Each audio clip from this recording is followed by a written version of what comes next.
בוקר טוב, משה. בוקר טוב. אתה מייצג עבורנו שורשיות והוויה ישראלית. ספר לנו על מוצאך וקורות משפחתך. הסיפור הוא ארוך, אבל אני אנסה לקצר לך. ב-1882 הגיע האבא של סבא שלי עם אחיו, עם עוד 10 יהודים מהכפר ברוסיה, שהברון רוטשילד החליט לשלוח ארצה קבוצה של חקלאים, לא צעירים, צוציקים שצריכים ללמד אותם, אלא כאלו שדורות בחקלאות. הם הגיעו שנה לפני המשפחות, השתכנו באגר, אגר זה כפר ערבי אחרי רחובות, והייתה להם עוד בעיה אחת, שלסבא שלי היו 6 ילדים. הראשונות היו 3 בנות, ואחר כך 3 בנים, ואת חלקות הקרקע חילקו לפי הבנים. אז המשפחה שלנו הייתה מקופחת.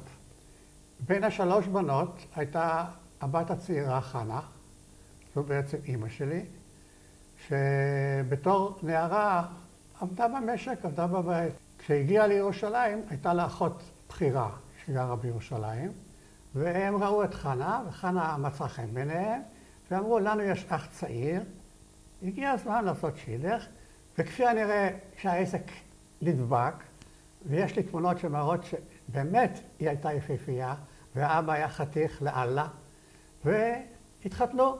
לא רק התחתנו, אפילו פרסם בהארץ מודעה גדולה על הנישואים שלהם. זה לא היה רגיל במשפחה שלנו, הוא היה קצת יוצא דופן. במשפחה רובם היו דתיים, גידלו פאות, הוא לא. הוא היה מסורתי, התפלל, כל בוקר הניח תפילין, הכל, בלי שום בעיות, אבל היה פרנג'י בעברית. האבא שלו הגיע ארצה ב-1900, הוא היה בחוץ לארץ, בן של רב, בחור ישיבה, הגיע ארצה, אבל הוא בעיקר ללמוד. ב-1927 הוא נתן את הבית הזה בשכונה לאבא שלי, ואנחנו כבר היינו 3 ילדים שנולדנו. בבית הזה נולדו עוד 3 האחים הצעירים, והסבא השלים מהוויית חייו ללמוד. הוא למד בישיבת חברון. לדאבוני, במאורעות 29 הוא נרצח שמה. כשמדברים על הסבא הזה שנרצח, אז הסבא השני ב-1933 נרצח אף הוא ביפו. זה התחיל מחיר הדמים של המשפחה שלנו. בבית הזה גדלנו, 3 אחיי הצעירים נולדו בבית הזה, והתחילה המשפחה לחיות כמו שצריך. שכונה יפה, חיים טובים, ילדות יפה, סביבה נהדרת, אין טענות. שובב הייתי. מה שמספרים עליי, אני לא יודע, אבל שרק הנכדים שלו ישמעו. בכל אופן, את חינוכי התחלתי בחדר, היה חדר מתוקן, ואחר כך עברנו למורה השני, למוישה אלברט, שהוא היה משהו מיוחד. אותו אני זוכר, כי הוא במקצועו, חוץ מזה שהוא היה מלמד, הוא גם היה מורה דרך בירושלים. הוא הכיר את ההיסטוריה של ירושלים, וכל פעם כשהגענו בתנ"ך לאיזה נושא שקשור, אז איזה חג מסוים או חופש היה לוקח אותנו לטיולים. ידוע לנו כי בנעוריך ירדת לסדום, לים המלח, למקום חם ושומם וקשה זה. מה מניע בחור צעיר לעשות צעד כזה? אחרי שגמרתי את בית הספר העממי, זה היה בעיצומה של מלחמת העולם, שהמצב היה רע, הגרמנים כבר היו בשערי מצרים, והארץ הייתה רותחת, ואנשים לא ידעו מה לעשות. אני עבדתי כמה חודשים אצל מפעל פרידמן בגבעת שאול, שייצר עבור המאמץ המלחמתי. אני ישבתי והלחמתי מימיות לצבא הבריטי, אבל האבא שלי אמר, צריך למצוא מקצוע. ובהזדמנות זו נודע שחברת האשלג, היות היה לה חוסר בכוח אדם, היא החליטה שהיא תיקח חניכים, תגדל אותם ותחנך אותם, כאלה שיהיו קשורים למפעל, יהיו רגילים לתנאי מזג האוויר, והם השקיעו בנו המון.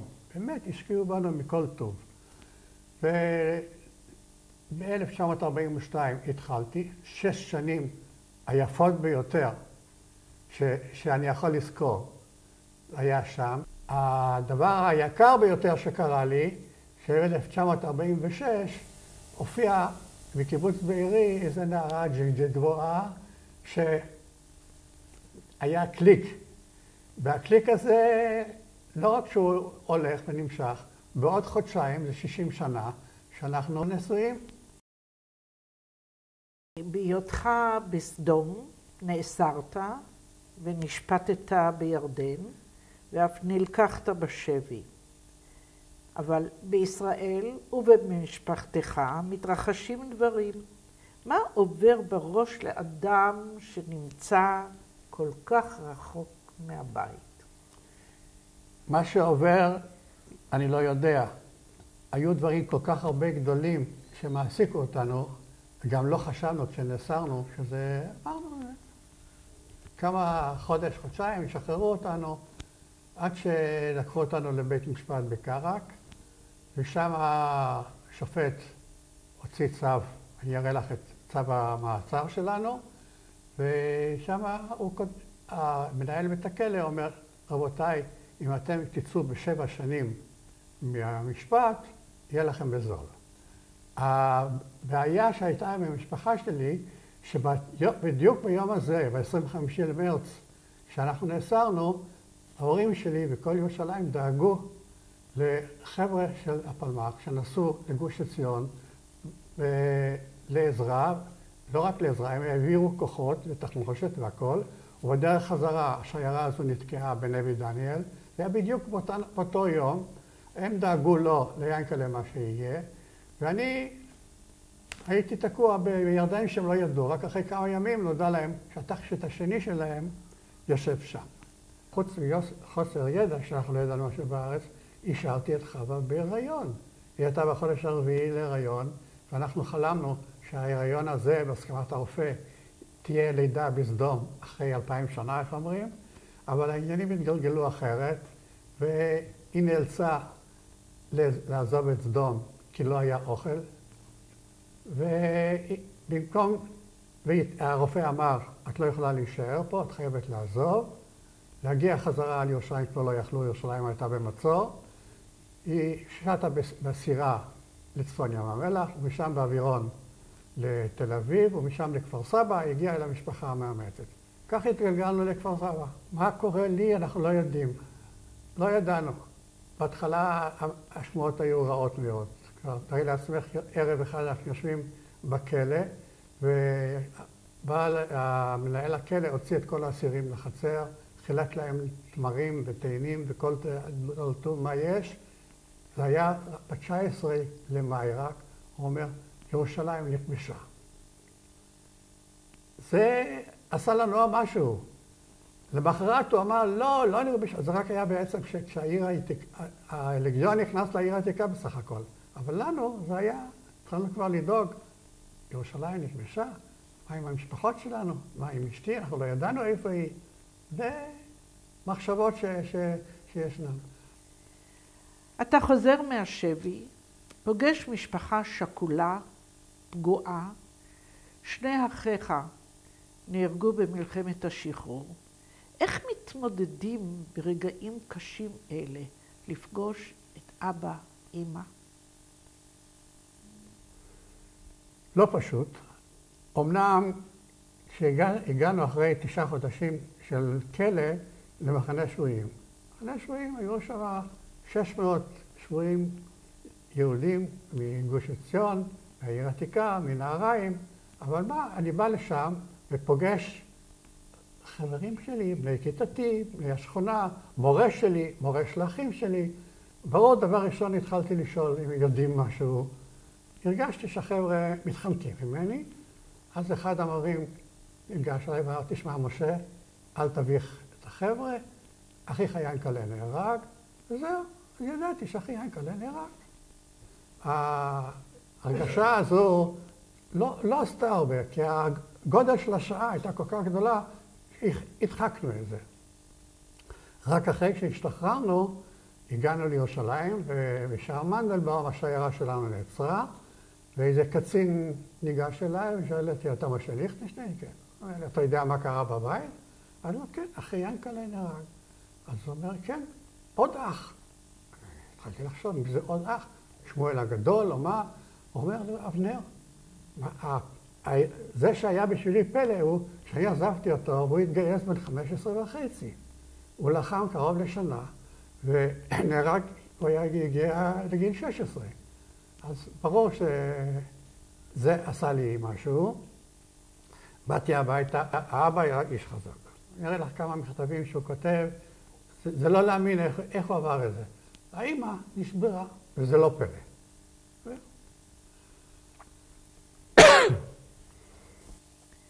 מצאנו בין מכתביך מכתב מאחיך אלי, שנהרג בשנת 1968, ובו כתוב שמבחינתו הוא סוגר מעגל. מהו המעגל שנסגר? ינקלה, אח האחד, ואלי, שניהם היו בפלמ"ח, במלווי השיירות. אלי בסך הכל היה בן 17, ינקלה היה יותר מבוגר, היה בן 19. אבל אלי נולד אחרי שסבא שלי, אלימלך, נהרג בחברון. במלחמת ששת הימים הוא היה קצין המבצעים של הגדוד הירושלמי, שהוא השתתף בכיבוש חברון. לא רק שהוא השתתף, הוא מונה לסגן המושל, הוא היה סגן המושל, והוא חי בחברון. ואז ההתרגשות שלו הייתה כזו שהוא כתב מכתבים למי שאחר כך עוד היה. אני אקריא לך בהזדמנות מכתב אחד שהוא כתב לאחותי, מכתב אחד שהוא כתב לדודים שלי, והוא אמר, הנה, סגרתי מעגל. אני, אלימלך ליכטנשטיין, שנקרא שם הסבא, בא לחברון ונהייתי סגן המושל. אתה בעל משפחה, תושב כפר סבא, ממשיך בבנייה, בעשייה. מהו המנוע שקיים בך, ומדוע כפר סבא? מזלי הוא, אני ממפוני ים המלח. היום מדברים על מפונים, אז לא דיברו על זה. במקרה היינו 3 חברים מסדום, שנפגשנו והחלטנו שאנחנו, היות והייתי בכפר סבא, כפר סבא הולכת להתפתח, ואנחנו מחפשים עבודה ופרנסה. החלטנו לפתוח עסק, שלושתנו, מסגריה, ב-1949-50. והמפעל הזה, לא רק שהוא גדל, הוא גדל והוא העסיק למעלה מ-20 עובדים, ויותר מזה, אנחנו גידלנו לפחות 10 חניכים שלמדו אצלנו, ועד היום בתי מלאכה באזור הם החניכים שלנו. זה דרבן אותנו. עבדנו 10 שנים איתנו בית מלאכה בשרון. תודה לך, משה, ואכן אתה מייצג בעינינו הוויה ושורשיות ישראלית. תודה רבה. כל טוב לך.